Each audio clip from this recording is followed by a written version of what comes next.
Welcome back to the Science of the Southland podcast presented by From the Rumble Seat. I am your host, Akshay, and joining me today, live from the basement of the Savant building on campus, is Jake Grant and Ethan Kreger, and somewhere else in the room, Cade Lawson.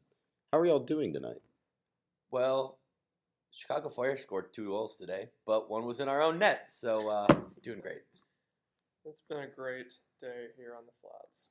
Has it? I don't think you sound super enthusiastic. A fabulous day here on the Flats. But hey, the Panthers won, so it actually was a good. Come on, just cut some slack. Anyway, yeah. So, it's the football bye week, or really the end of it, and we spent a lot of days here From the Rumble Seat power ranking the most random of things. So, let's get back to the basics.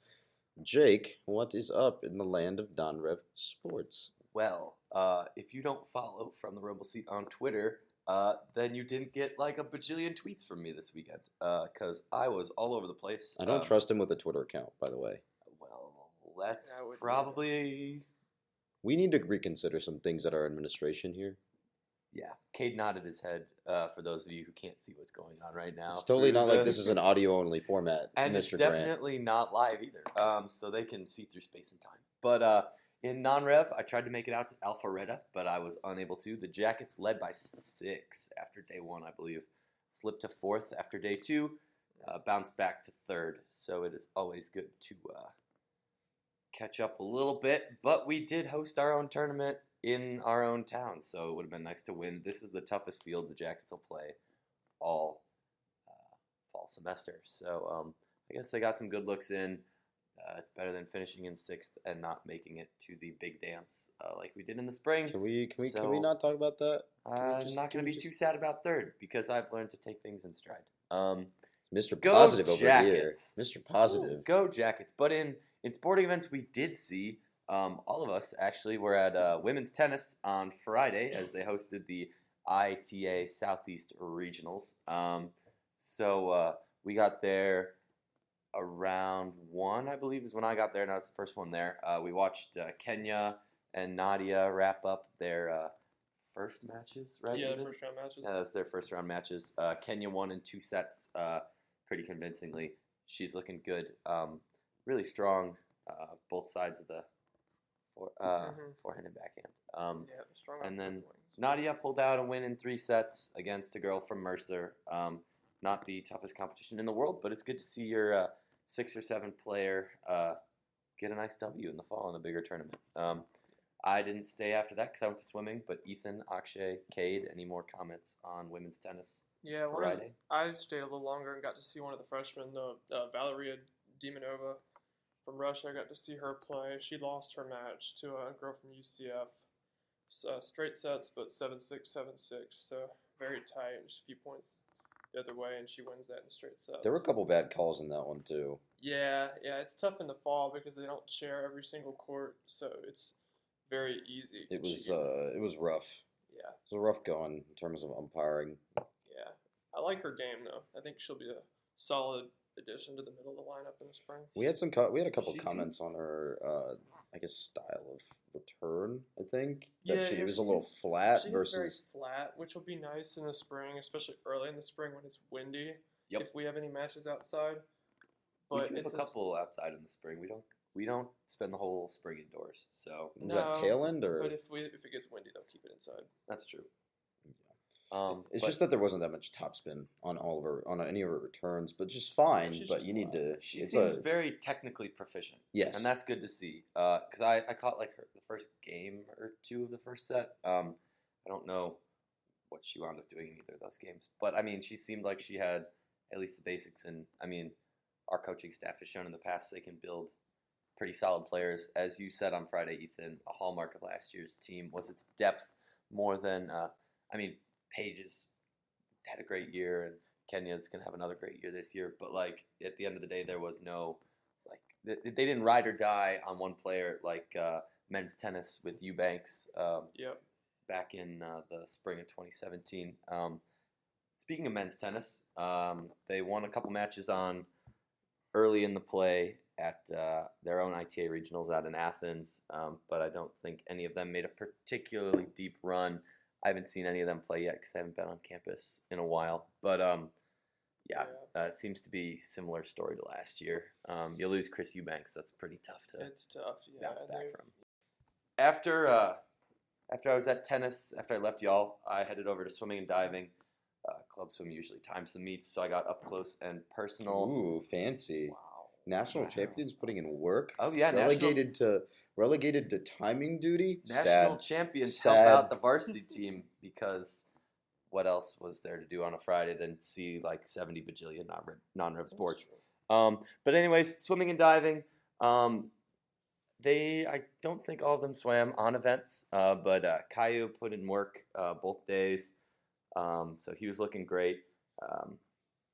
They swam against FGCU, SCAD, and Miami for the ladies' side on Friday, and the men only swam against SCAD because a lot of schools only have women's team, and Miami has diving for both genders and swimming, but no men's swimming, so we were graced with Miami both days.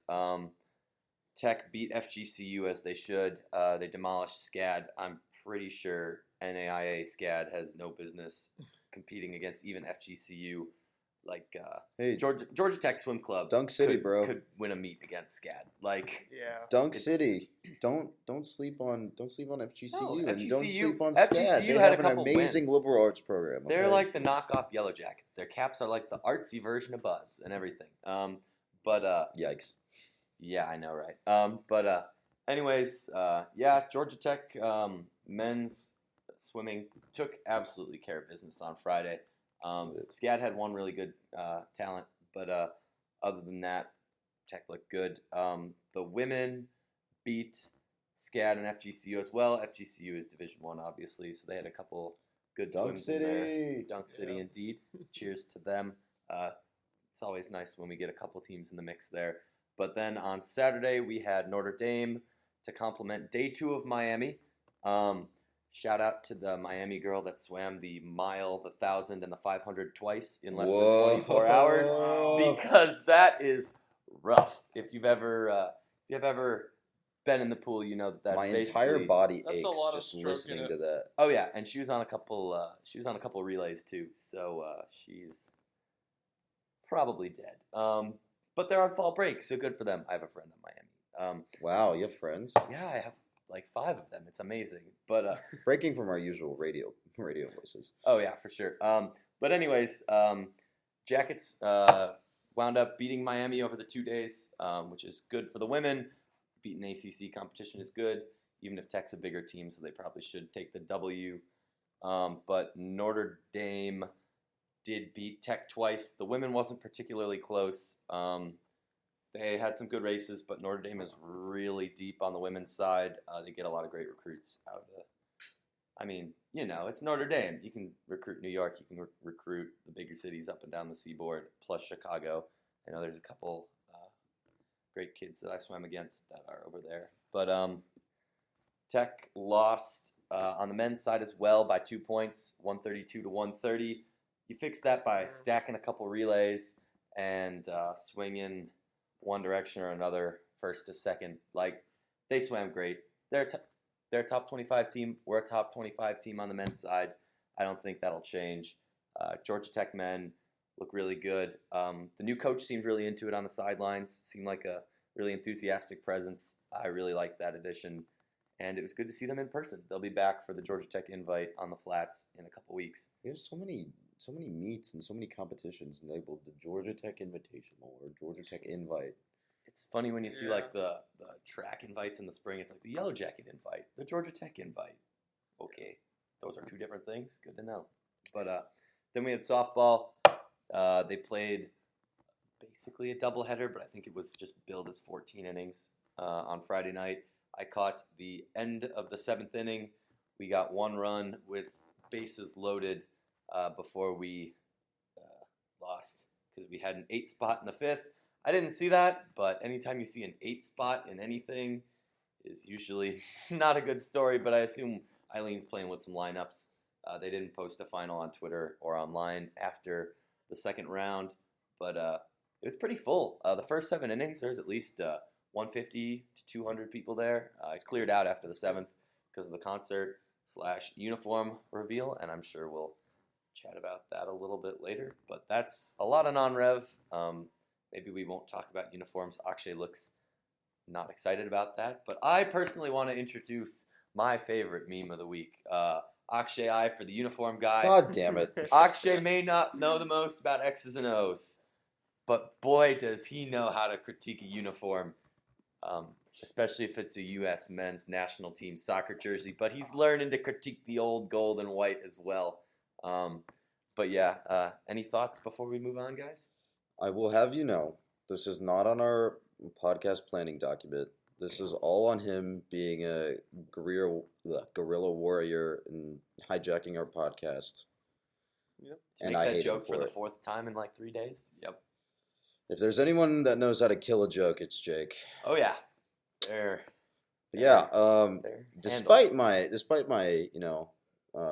physical reaction to that, I did like the new Adidas basketball uniforms, the TLDR, and I encourage you to read the actual article on From the Rumble Seat. The TLDR for me is white uniform was awesome, gold was slightly less awesome, but it was still solid, and the navy was good, not perfect, but good. It was a solid lineup of 3 uniforms, and I'm excited to see how they do. Yeah. Is that all for non-rev? If we're gonna talk about the threads real quick, I would like to give a huge shout out to everybody in the Georgia Tech marketing department. I know I'm probably being a dead horse here, but I can say that the reaction to the event that they put on this weekend in the promotional side of things, it was a lot of fun. I know that it's something that is going to be good for the school going forward to have that kind of exposure to the student body. They got a great artist. It's a lot of fun. There's a lot of giveaways. I personally liked seeing Coach Josh Passner shooting from three-point land. And I also liked how their featured artist asked Georgia Tech students to shout their grade point averages into a microphone because that was hilarious. But yeah, no, flex on them. No flex zone actually is what they made Passner yell. So that was fun too. You got to relate to the youths, and they did a good job of relating to about 6,000 youths plus some outside Georgia Tech basketball season ticket holders. And I think what we're going to see moving forward is really a reconnection of the athletic department to students and to younger alumni, like they did with the Adidas reveal event for football and this. And a lot of the other things that they've been doing, they've really made an effort to reach out to current students and alumni than they have in the past. I mean, I was here under most of my student years have been under Babinski, and that's like we didn't really see anything in the way of like a lot of guerrilla marketing, a lot of heavy duty marketing towards athletics, and now seeing these sort of large scale events going on, it's something really new, it's something really fresh, and it's something that as a student right now and as a future new grad, something that I really appreciate. You look at even a lot of the media they put out now. There's just so much more content. You know, like every week there's the trailer for the games, and those are fun to watch. They're really well put together, well produced. Georgia Tech is trending in a very good direction from that. They're working with SCPC, obviously, to put on this event, and you see a lot more of their promotions around campus, whether it's on Friday and people are chucking stuff from the rec or things like that. So it's good to see.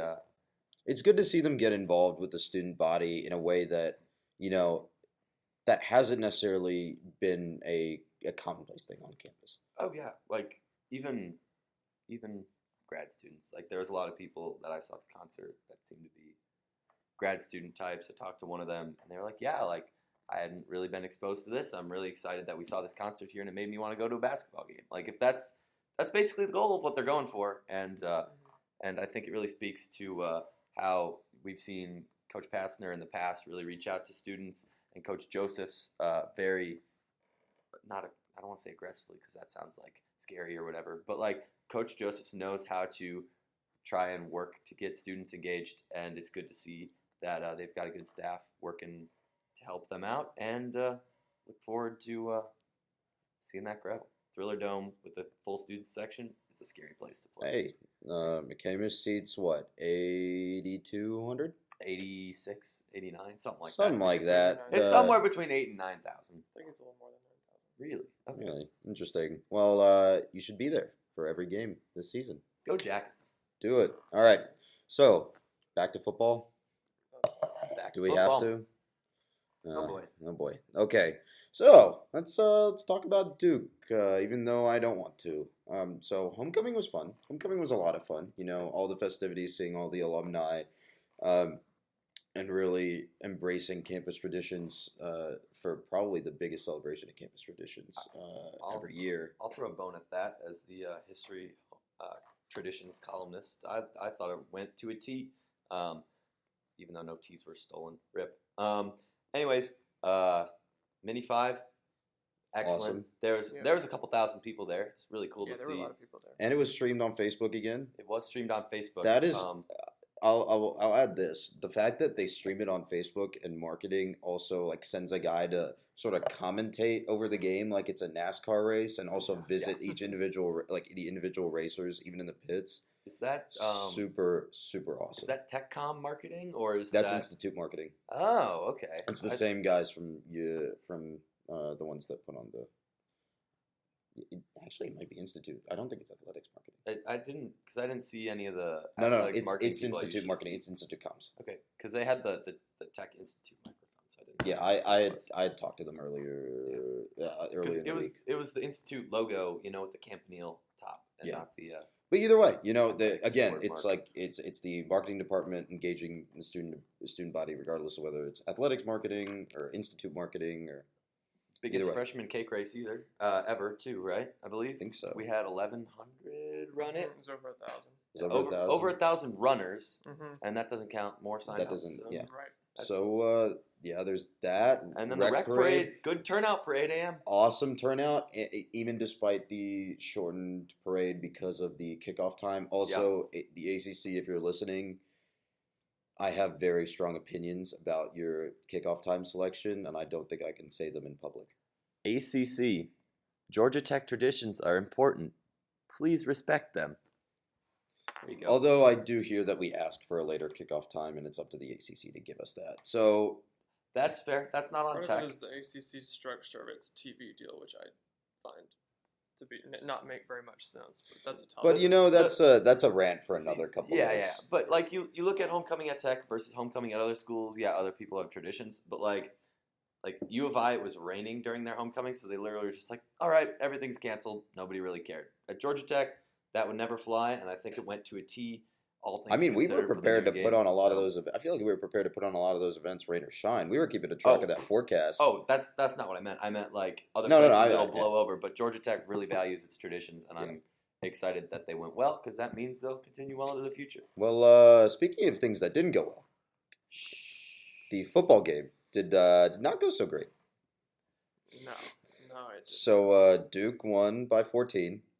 They scored 21 points in a matter of 5 minutes during the second half. It was less than 5 minutes. minute 49. Yikes! Yep. Off 3 fumbles, well, 5 real minutes, I guess. Off of 3 fumbles. Yeah. On 3 consecutive touches. The bright spot in an otherwise kind of not so great game. The defense technically only allowed 7 points.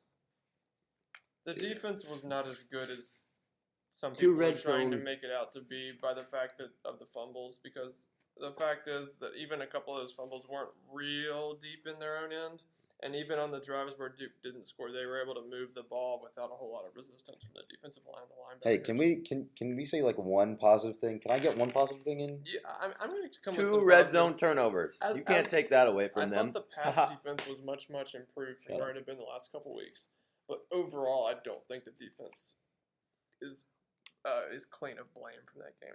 They're not clean of blame, but they were better. They've gotten progressively better They've gotten over better the as course of the season's season. gone on, absolutely. Not there were a couple of havoc plays. They did really get. I feel like they did disrupt Daniel Jones's rhythm at times, and he was definitely. Why are you passing on pie over while we're recording? Anyway, and he definitely sometimes he seemed very much so under pressure, but I mean, this game was a won and lost on the offensive side of the ball. Well And- put, considering my mouth is full of pie. Yikes.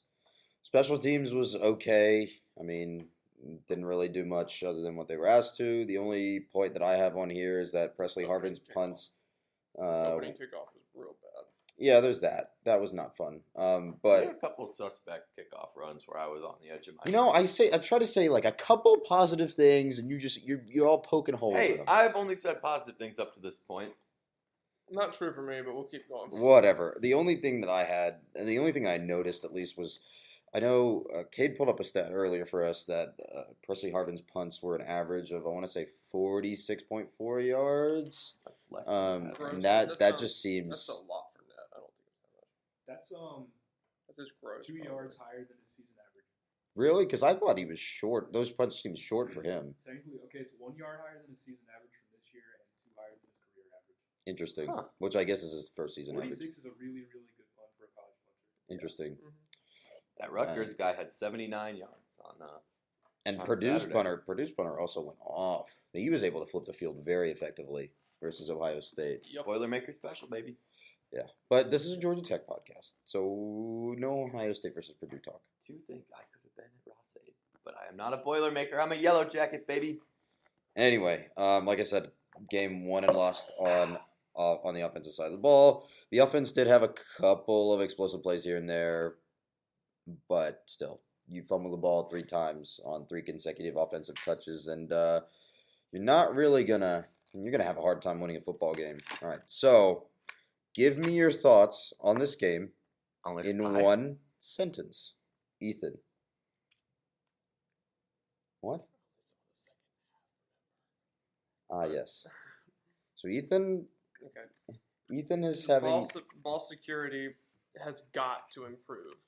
The fumbles were not because of outstanding defensive plays by Duke, but they were because of poor ball security and poor awareness by Yellow Jacket runners. That and that comes backwards back run. to coaching.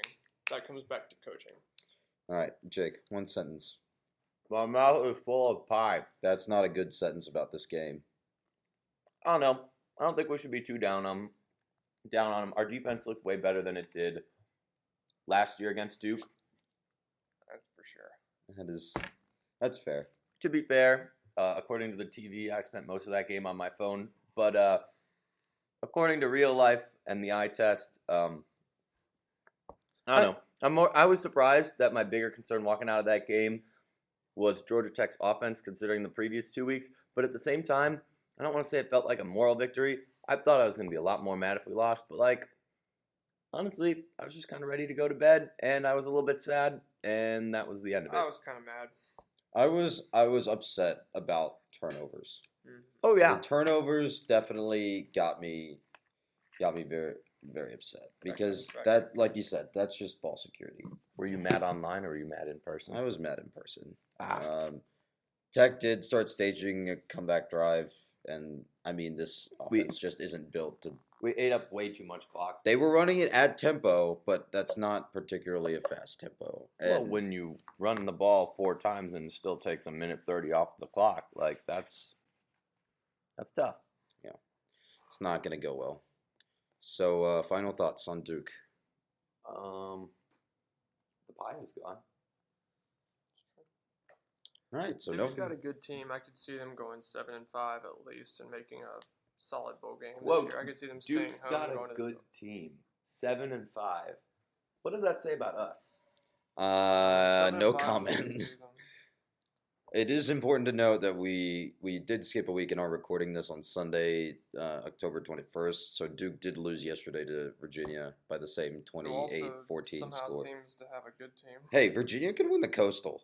They scored 1 more points than they have ACC caliber players this week. Come on. Wow. Put some respect on them. Okay, Mr. Michigan. Hey, at least I didn't cleat my opponent's logo to shreds. Hey, there was a backstory to that. He was instigated. So Michigan State instigated. They did. I mean, he shouldn't have been out there when they Little walked through the brother- line. But little- this is not a Big Ten podcast as much as I want it to be. Oh, God. Little All right. sister's not without blame there. Woof. Woof, woof, woof. All right. First party. All right. So that kind of transitioned. This is a short podcast today. But that sends us right into Paul's Big Balls Calls of the Week. All right, Ethan, give it to me straight. All right, so we're going back into the Sun Belt for the second Sun Belt, straight Fun week. Belt, let's go. The Fun Belt. This week we got App State and Georgia Southern. Say it with me. Rank App State. And they are ranked. Number 25, the AP poll put some respect on their name. As a North Carolina resident, that really hurts me because They are App the State- only ranked team in the state of North Carolina. I did the see only- that's false. NC State's still ranked. Somehow, they are one of Fake two. news. Akshay strikes again. They are one of two teams in North Carolina that are ranked. That is true. That They is are much the less only- impressive than your first statement. They are the only team in Boone, North Carolina, to be ranked. Yep. And I think people in Boone, North Carolina care more about football than they do in some of the ACC cities in North Carolina, which is a shame. But anyway, back to this pick. This is the battle of we came up from FCS together, and one of us is good and one of us is not now. Unfortunately for Georgia Southern, moving up from FCS hasn't worked out nearly as well for them as it has for the Mountaineers up in Boone, and I think they take this one handily and cover 8.5 without any trouble. Solid. Mr. Grant. Hello. Hi. This week I'm picking the joke at Doak. He came up with this himself, by the way. I'm really clever. We think. Oh, he definitely found this online, but I'm going to give this one to him. All right. Clemson, number 2 Clemson at Florida State University, Free Seafood University. Hey, Free Free Shoes Shoes University. Get the Spurrier quote right, you dingus. It's not a Spurrier quote. It's a from the Rumble Seat commentariat quote. So if you'll put some respect on our commenters, then you'll yeah. Okay, I don't know where I was going with continue. that. Anyways, if you're out there, Free Seafood University, I got you, fam. But anyways, Clemson visits the giant brick monstrosity that is known as Doak Campbell Stadium. It is much harder to get in there on a non-game day than Death Valley. But I think the Tigers will walk right in and walk right out with a victory. Because Florida State is not that good. They beat Wake this weekend, but also Wake Wake Forest is not good. Is not that good. Clemson is pretty darn good. The spread is 17, and I am picking Clemson to run right through that. I saw Clemson roll 500 rushing yards on Wake in person, so you don't need to tell me that twice. You had to see Clemson back-to-back weeks? It wasn't back-to-back weeks. There was a week or two in between. It was fall break. I was hungry to that game. Woo. But yeah, it was okay. Happy homecoming. Ugh. Happy homecoming indeed. All All right, Akshay, what you got? All right, number 3 Notre Dame versus the U.S. Naval Academy in San Diego. Why this game is in San Diego, other than its large naval presence, I will never know. I think All right, hold on. Let's stop that and go, why is this game in San Diego? Large naval presence.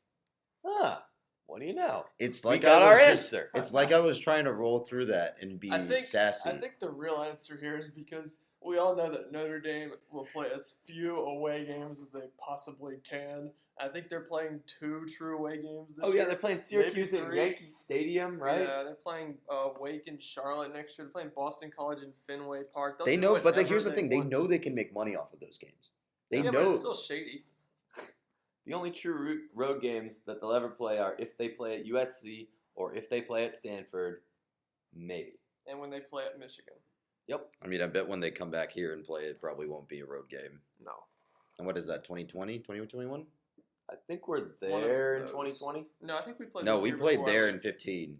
But So that what? doesn't matter. Literally, the scheduling for the ACC and Notre Dame is the dumbest I've ever seen. Like, you can play like Notre Dame on the road back-to-back years and then go 4 years without playing them and then get them at home and Notre then go Dame. like 1 year and then play them on the road again. Like, there's no rhyme or reason. They just do it. Hey, Notre Dame, if you're listening, join a conference. Save us all some, frustration. Just I join a also heard conference. Hey, Remember Auburn, when- if you're listening, stop being scared to play us. Come at me, bro. Oh my! I also heard a rumor we're playing Notre Dame on October 22nd of 2038. Oh boy, I'll mark my schedule right now. I feel like I will The be recruits- 40. I will be 40 years old. The recruits that play in that game aren't even born some yet. of them are not born yet. Most of them Yeah, aren't born yet. most of them aren't born yet. The freshmen that'll play in that But game we are need to not schedule playing. games that far. What out. is We you need to doing, set- baby? Anyway, so Notre Dame, Navy, San Diego, they should definitely play it on an aircraft carrier, but they're not. That is a mistake. That would be amazing. That would be one of hilarious, the and they few should do aircraft it. carrier. I want to see that quarterback air one out in the San Diego Bay. This is Navy we're talking about. They don't really do that. Notre Dame does. They have Ian Book. They do. Ian Book. They have Ian Book and not Brandon Wimbush. Hey, kick Uh, them field goals right into the drink. Come on. But I couldn't find a line on this game. But 21 and a half. Are they Notre the, Dame. are they 21 and a half Is this Notre the Dame? only football game that's happening in Qualcomm Stadium this year? Jack Murphy Stadium? no. You have Oof. SDSU. Oh, they can fill that thing? They don't fill it, but they play in it. Ah, so it's a USF situation. It's a USF, Miami, Pitt. and Pitt. You know, pick your poison here. There are a lot of teams that play in NFL stadiums. I just want to hate on USF some more. Can you let me do that? That'd be great.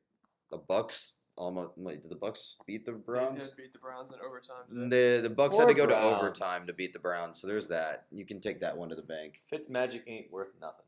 It's Magic Square. Who is Do you know who Notre Dame is playing next week by chance? Navy. No. After that, the week after that. Northwestern. Ooh. I was gonna say this is a They play letdown. Northwestern in Soldier Field, don't they? Yeah. Or is that Again, Is not that a Ryan true. Field or is that Soldier Field? I think it's at Ryan Field. I'm not sure though. Because it was, I know it was advertised as Northwestern season ticket to Northwestern. It's at season Ryan ticket Field. holders. Wow, a true road A game. true road You game. know that's going to be more full of Once Notre in a Dame fans blue than moon. Northwestern. Yeah, you're right. Oh yeah, but Every random Catholic kid I know goes to Notre Dame. here's why I bring this up. I thought there was going to be a better team on the schedule than Northwestern for Notre Dame next We week. don't have any good ones. But Northwestern barely beat Rutgers this week. yikes. But I still maintain that this Navy game is a letdown look ahead sandwich. I think I'm going to take Navy in this game. Now maybe not outright. Straight up. Not straight up, but Okay. I think I'm going to take Navy to what is it? Covered Cover 20, 21 and a half. 21 and a half? Yeah. Jake is googling something. I have a surprise pick. You're throwing another game. That's in 2 weeks. Wait, this is in 2 weeks? No, Yeah, it's that's the next week. 27th. It's the 21st, Akshay. Get out Oh. of here. Jake's obsessed with the conference that can't seem to make the college football playoff no matter what it does. Gosh darn it! I thought the Can we- Badgers were so playing the Wildcats at Wrigley this year. It's not Do we this want year. to? No, that. No. No, that it's game it's in 2020 because they're Can doing we talk? renovations still. Okay, I was 1 going to minute. call the Wrigley Field game. I want to go to that game so bad. Sorry. Let him circle jerk over Wrigley Field a little bit by himself. Anyway, can we talk while we're on the Big Ten? Can we talk about Ohio State Purdue for a second? Yep. I know we're a Georgia Tech sports podcast, but can we just appreciate Rondale Purdue Moore. unseating Ohio State from probably a guaranteed playoff spot? They turned them tree I nuts will into a say, split rail fence, buddy. To Spoil any me. 4-star recruits, high 3-star recruits out there, Rondale Moore is the exact reason you don't take the last scholarship and go commit to play for an Alabama, a Clemson, a Georgia, where you will not see the field. You're not gonna get better. You're not gonna get experience. You're gonna have to end up transferring. Go somewhere where you can play. Go somewhere where you can get better. Go somewhere where you like the coaches. That's what Rondale Moore did, and he looks like one of the best wide receivers in at least the Big Ten, if not the country. You know, I thought before this game that Jeff Brom was probably going to take the Louisville job after Louisville buys up Petrino, but I don't know. I think that one kind of saved his bacon. Can Jeff Brom ever leave Purdue now? Yeah, he He can, stuck but there it'll for a hurt. while after that win. Yeah, they'll keep him for a bit. I know this has been a rocky season at They're West 4-3 now. Lafayette. That's a night they're never gonna forget in West Yeah. Lafayette though. That is, I don't want to say the end all be all. You don't get a lot of night games in Ross-Ade Stadium. You don't get a lot of night games when you're not playing well. Period. There was 57,000 people there. Every one of them is going to remember It that looked game, full. and they're going to tell their grandchildren about it. For It's- an Ohio State Big Ten road game, there was not very much red there. Yeah, I there was Yes, no true. red. It was There a were like blackout, and specks they of red. blacked that place out. And it is easy to buy tickets into an away game if you are an away fan committed to go. And Ohio State fans travel well, so it's not. And you could not see Ohio State fans. Maybe the band was there, but there were very, very few Ohio State The fans. same creeper they find every week on the front row called the Big Note was there, but that's a tangent. It's My Miami- favorite- It's Marlins, man. But Ohio State. My favorite, I guess, video clip of that guy is on SVP The big guy. Sports Center, where he just kind of turns around in surprise and he just looks dejected. You have to look it up, or you have to watch the intro to the Oh No segment on SVP at night, or Sports Center at night. It's hilarious. Yeah. Yeah. So. I have an emergency pick. Okay, so Cade with the emergency pick. Man, it's called the Bowl of Deplorables. Does anybody know Oh God, who's in this game? I don't Sounds know, good. and I'm kind of scared to ask. Yeah. Baylor at number 13 West Virginia. Oh The God. former employer of Art Briles versus the current employer of Dana Holgerson. Nowhere, Texas at Nowhere, West Virginia. The game that's so hot it should be played in a flaming dumpster. The line is West Virginia by 13.5. I think Baylor's bad, so I think they'll win by more than 13.5. I told you Cade was here. Another deplorable. PEDs, I think. Is that why he left Yes, it Florida? was. PEDs. He got suspended I thought for. he was smoking weed, but anyway. Everyone. Stay off the weed. Stay off the weed. Let's see, what else has Baylor done that's bad that can make this more deplorable? See, this is a good opportunity to do more alumni power ranking, like we did earlier on. No. Alumni power ranking. Yes. Speaking of, we're in the Ivan Allen College of Liberal Arts. He's an alumni, right? I don't know.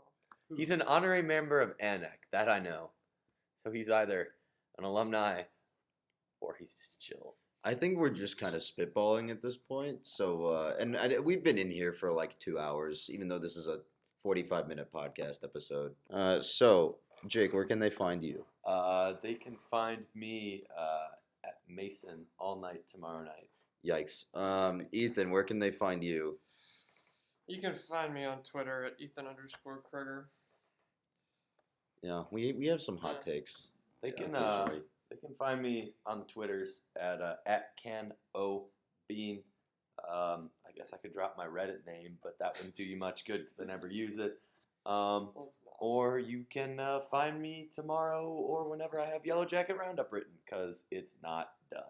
As is tradition, because Jake is bad at being punctual, like certain other people we know. Anyway, that does it for another episode of Scions of the Southland. So, we will see you on the flats after another indeterminate period of time. Peace out.